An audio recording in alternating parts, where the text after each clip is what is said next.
let's get some perspective to this matter.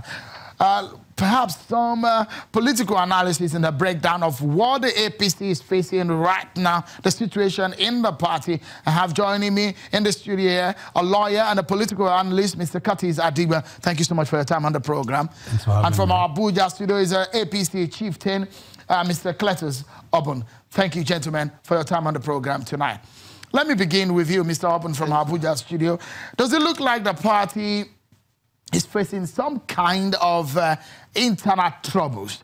Because on first hand, we see that the party has not held a convention as laid down by its own constitution to hold at least once in 2 years. It's almost 3 years now since the party got into power. The party has not been able to hold the date, does not even know the date for the convention, just that it's going to be June.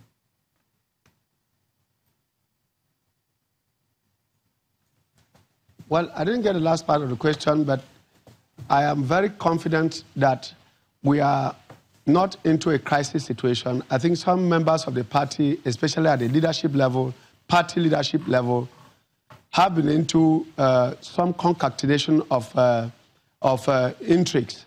But I do think that what you are calling a lack of a convention is part of the crisis of why we will a new leadership is very important and imperative, if not imminent and urgent. Therefore, I do imagine that what is happening now is only a confirmation of the fact that the APC need to rejig its own system and come out alive before it gets into more trouble than we have today in the internal democratic process that is APC in Nigeria today. Therefore, I think that what we are experiencing is the teething problem of starting a democracy, especially at a time like this. You will agree with me that on sitting a sitting government in Nigeria, this is a novelty. And in spite of the fact that most of the actors in APC have been in government, they have never been an opposition government at the national level. It has happened in the states, but it has not happened at the national level. And the leadership at the present time is overwhelmed. And I think that is why a rejigging and a rethinking and a renewal of the personages and actors have to take place. So it brings me to the very much question. The party, is the party not in a legal crisis already? Because if the Constitution says hold a convention at least once in 2 years, you have not held one in 3 years, and it looks so much that the party is dilly-dallying. That's how it looks from the perspective of your critics who think, why is it that the party cannot even hold a convention? I have made this point before, and I'll repeat it. For the sake of our listeners, and especially the internal democratic process of APC was almost virtually truncated in the last 3 years. And that we have a legal crisis in our hand, I think is a smokescreen. There is no legal implication for not holding a convention mid-term. The Constitution may have required that in anticipation of what you might call an assessment program, what in the university system you normally will have as an assessment program after every 4 years of establishing a university, a visitation panel. And a mid-term convention is an assessment of a party performance and its projections about what to do, amendment of constitution, and an appraisal of what ought to happen. And I don't think that we needed that so urgently. Therefore, the mid-term convention not holding does not in any way vitiate or in any way impede upon the internal democracy of the party. But I say this to you again, the elective convention that is about to take place is definitely taking shape. Already you have dates. Once you have produced the ward delegates that are going to go to the state and the state delegates that are going to get into the National Executive Committee at the convention, there is a process on, and I think our constitution in no way has been violated. I do think that the party is getting its acts together and overcoming the hangover of its victory in 2015. I think we were somehow at the party level still celebrating. But I do think it is time to wake up, and it's a wake-up call for us. And I think our constitution had taken care of that.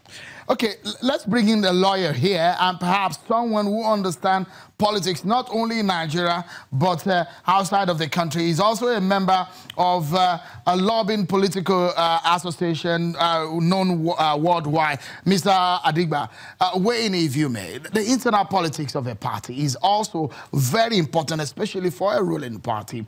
The way and manner the APC is running its own internal affairs, are you worried about it?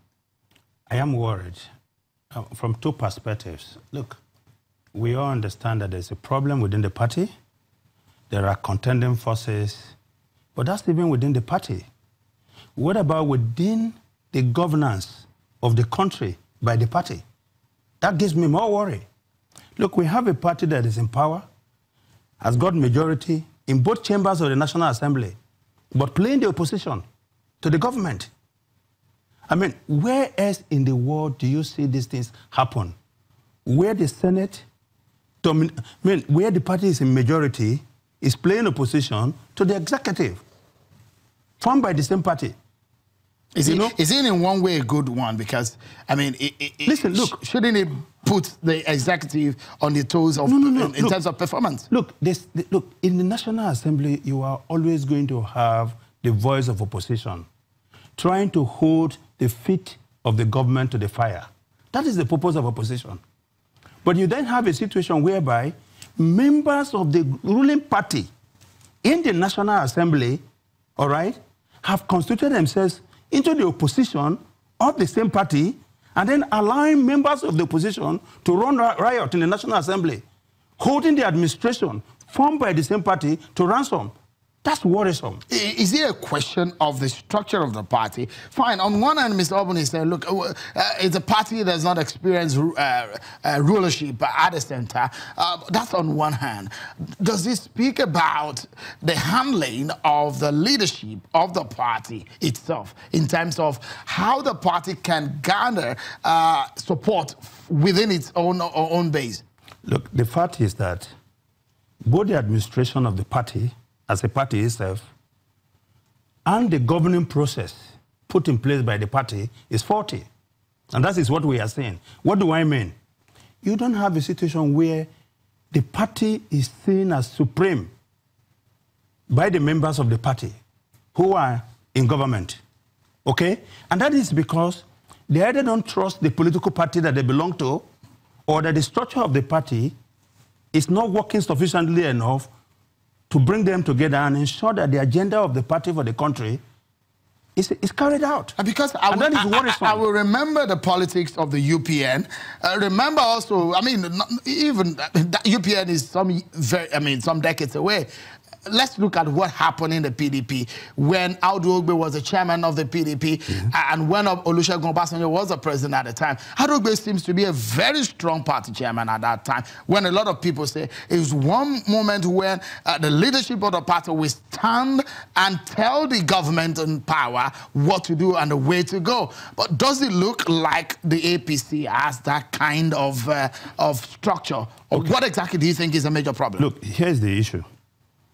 In theory, the party ought to be supreme to the members of the parties that are elected into executive positions and legislative positions. But in reality, we know that the president elected on the platform of the political party is the leader of that party, okay?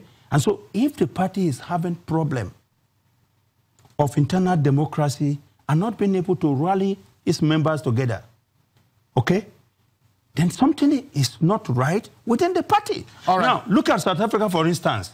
The structure in South Africa is such that actually puts the party higher than any member of the party. So the party could recall the president because the president is seen as a messenger of the party donated to the country to serve as president. And if it's not doing well, the party can say to Mr. President, come back, we don't want you anymore to be president. We saw that in South Africa. All right, well, let's take a breather.